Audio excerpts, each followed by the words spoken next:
എന്നാലും എൻ്റെ അണ്ണാ, ഞങ്ങളോടത് വേണ്ടായിരുന്നു. എന്തൊക്കെ ബഹളമായിരുന്നു. നമുക്കും ഇതുപോലൊരു മുഖ്യമന്ത്രി ഉണ്ടായിരുന്നെങ്കിൽ. ഞാൻ നാളെ തന്നെ തമിഴ്നാട്ടിലേക്ക് താമസം മാറ്റുന്നു. തമിഴ്നാട് മാറ്റത്തിന്റെ പാതയിൽ. തമിഴ്നാട് മുഖ്യമന്ത്രിയായി വിജയ് അധികാരമേറ്റപ്പോൾ ഈ രീതിയിലായിരുന്നു മലയാളികളുടെ വാക്കുകൾ. ഇപ്പൊ എല്ലാം മാറിപ്പോச்சு നൻപാ നൻപി. ഇപ്പോ തമിഴ്നാട് മുഖ്യമന്ത്രി വിജയ് എന്നൊക്കെ പറഞ്ഞ് പോസ്റ്റുകൾ വരുമ്പോൾ അതിന് താഴെ വരുന്ന കമന്റുകൾ അത്ര നല്ലതല്ല.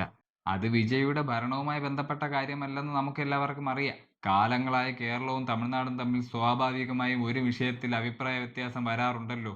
അത് തന്നെയാണ് ഇപ്പോഴത്തെയും പ്രശ്നം. ഇന്ന് മുഖ്യമന്ത്രി കസാരയിൽ വിജയ് ആയതുകൊണ്ട് വിജയ്ക്കെതിരെ.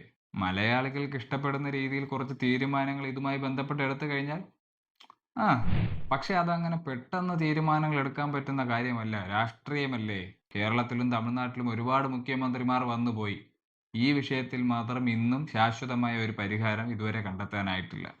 ശരിയാണ്, മുല്ലപ്പെരിയാറുമായി ബന്ധപ്പെട്ട് ഒരു തീരുമാനമെടുക്കണമെങ്കിൽ ഒരുപാട് പേരെ പരിഗണിക്കേണ്ടി വരും. എല്ലാ വർഷവും ഇതുമായി ബന്ധപ്പെട്ട് ചർച്ചകൾ വരും. ഒരു കൂട്ടർ ഡാം സേഫ് ആണെന്ന് പറയും, മറ്റൊരു കൂട്ടർ ഡാം സേഫ് അല്ലെന്ന് പറയും.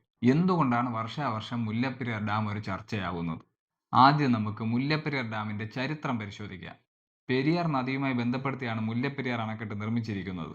1887നും 1895നും ഇടയ്ക്കാണ് ഇതിന്റെ നിർമ്മാണ പ്രവർത്തനങ്ങൾ നടന്നത്. ആ കാലത്ത് തമിഴ്നാട്ടിലെ മധുരൈ, തേനി, ദിണ്ടുഗൽ, ശിവഗംഗ, രാമനാഥപുരം എന്നീ ജില്ലകളിലെ ജലക്ഷാമം പരിഹരിക്കുന്നതിന് വേണ്ടിയിട്ടാണ് ഈ ഡാം നിർമ്മിച്ചത്. പെരിയാർ നദിയിൽ നിന്നും അറബിക്കടലിലേക്ക് പാഴായി പോകുന്ന ജലം സംഭരിച്ച് തമിഴ്നാട്ടിലേക്ക് എത്തിക്കുക എന്നതാണ് പദ്ധതി. 1886-ലെ തിരുവിതാംകൂർ നാട്ടുരാജ്യവും മദ്രാസ് പ്രവിശ്യയും തമ്മിലുള്ള കരാർ പ്രകാരമാണ് ഇതിന്റെ പ്രവർത്തനം. അതിന്റെ ഭാഗമായി കേരളത്തിലെ ഇടുക്കി ജില്ലയിൽ സ്ഥിതി ചെയ്യുന്ന ഈ ഡാമിൽ നിന്നും തമിഴ്നാട്ടിലെ 5 ജില്ലകളിൽ കുടിക്കാനും കൃഷിക്കും ആവശ്യമായ ജലം വിതരണം നടക്കുന്നുണ്ട്. ഇതാണ് മുല്ലപ്പെരിയാർ ഡാമിന്റെ ചരിത്രം. ഇന്ന് ഈ ഡാമിന് 130 വർഷത്തിലേറെ പഴക്കമുണ്ട്. അതാണ് ഇന്നത്തെ ചർച്ചകൾക്കെല്ലാം കാരണം. 2 തരം ആശങ്കയുള്ള മനുഷ്യരെ കാണാൻ സാധിക്കും. ഒന്ന്, ജലവിതരണം മുടങ്ങുമോ എന്ന ആശങ്കയുള്ളവർ. മറ്റൊന്ന്, സുരക്ഷയുമായി ബന്ധപ്പെട്ട ആശങ്കയുള്ളവർ. കേരളത്തിൽ പോലും ഡാമിന്റെ സുരക്ഷയെപ്പറ്റി 2 അഭിപ്രായമുള്ളവരുണ്ട്. ഡാം അങ്ങനെ പെട്ടെന്നൊന്നും തകരില്ല എന്നും ഭൂചലനമോ ഓവർഫ്ലോയോ ഉണ്ടായാൽ മാത്രം ഡാമിനെക്കുറിച്ച് ആശങ്ക മതി എന്ന് പറയുന്ന ഒരു വിഭാഗമുണ്ട്.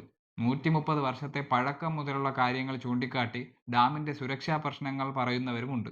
ഇതിൽ ആരു പറയുന്നത് ശരി, ആരു പറയുന്നത് തെറ്റ് എന്നതല്ല വിഷയം. ജനങ്ങൾ സുരക്ഷിതരായിരിക്കണം. അതുപോലെ കർഷകർക്ക് ആവശ്യത്തിന് വെള്ളവും ലഭിക്കണം. അതിനുള്ള പെർമനന്റ് സൊല്യൂഷൻ എന്താണെന്ന് വേണം ചിന്തിക്കാനുള്ളത്. പുതിയൊരു അണക്കെട്ട് നിർമ്മിക്കുന്നതാണ് നല്ലതെന്നാണ് പൊതുവെയുള്ള അഭിപ്രായം. പക്ഷേ നിലവിൽ അതിന്റെ ആവശ്യമില്ല എന്നാണ് തമിഴ്നാട് സർക്കാരിന്റെ നിലപാട്. അതുമായി ബന്ധപ്പെട്ടാണ് നിലവിൽ ഒരു വിഭാഗം മലയാളികൾ വിജയ്ക്കെതിരെ തിരിഞ്ഞിരിക്കുന്നത്. നമ്മളെക്കാൾ നമ്മുടെ അധികാരികൾക്കാണ് ഈ വിഷയത്തിൽ കൂടുതൽ കാര്യങ്ങൾ ചെയ്യാൻ സാധിക്കുന്നത്. എന്നാൽ കേരളത്തിലായാലും തമിഴ്നാട്ടിലായാലും സർക്കാരുകൾ മാറി മാറി വന്നതല്ലാതെ അവരെല്ലാവരും ഡാം സുരക്ഷിതമാണ് എന്ന നിലപാടിലാണ് നിൽക്കുന്നത്. അതിൽ ചിലപ്പോൾ വ്യക്തമായ രാഷ്ട്രീയം കാണും. ജനങ്ങളിൽ ആശങ്കയുണ്ടാക്കണ്ട എന്ന രീതിയിലൊക്കെ ആവാം. ഈ വിഷയം നമുക്ക് പരിശോധിച്ചാൽ മനസ്സിലാവും. ഇത് നേരിട്ട് ബാധിക്കുന്നത് 2 കൂട്ടരെയാണ്. ഒന്ന്, ഈ ഡാമുമായി ബന്ധപ്പെട്ട ജില്ലകളിൽ താമസിക്കുന്നവർ. മറ്റൊന്ന്, ഈ ഡാമിലെ ജലത്തെ ആശ്രയിച്ച് ജീവിക്കുന്നവർ. ഇതിൽ രണ്ടിലും പെടാത്ത ഒരുപാട് ആൾക്കാരുണ്ട്. അതിൽ പലരും നല്ല ഉദ്ദേശത്തോടെയും അല്ലാതെയും ഈ വിഷയത്തെ കൈകാര്യം ചെയ്യുന്നുണ്ടാവും. അതുകൊണ്ട് പരസ്പരം കരിവാരി തേക്കുന്നതിന് പകരം നമുക്ക് നമ്മുടെ സർക്കാരുകളിലും കോടതികളിലും പ്രതീക്ഷ വയ്ക്കാം. എല്ലാ ജനങ്ങളുടെയും വികാരങ്ങൾ പരിഗണിച്ച് ഉടനെ ഒരു ശാശ്വതമായ ഒരു പരിഹാരം ഇതുമായി ബന്ധപ്പെട്ട് ഉണ്ടാകുമെന്ന് നമുക്ക് പ്രതീക്ഷിക്കാം.